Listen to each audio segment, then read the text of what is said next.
Hey guys, welcome back to another video. In this video we're going to be going over my 2008 rear bumper that I already installed. I'll show you kind of some details that I have involved with it and go over one of the issues with my trailer plug. Stay tuned.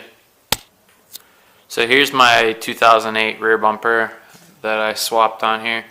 It's paint matched like the rest of my parts for the two-tone look. I already installed this trailer plug. I embedded it in the bumper instead of having it hang down below. I also have these backup lights for the reverse lights that I'm going to be wiring in.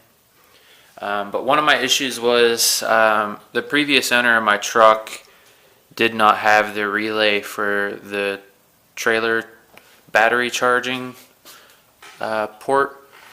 Basically, it's one of the prongs on the 7-way that provides constant power to charge trailer batteries when the truck's on.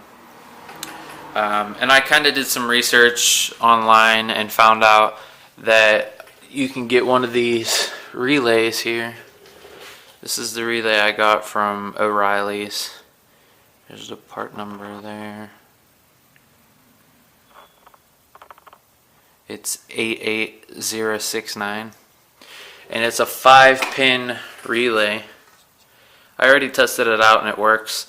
The only thing I'm going to have to do is cut this tab off right here, and it's a direct install. So if any of your relays go bad, this is one you can install on it. So what I'm going to be doing now is wiring these reverse lights up to a relay. It's going to turn on when the truck is in reverse, but with the running lights on only. That way it only turns on at night and not during the daytime. Stay tuned for more and I'll show you a reveal at the end.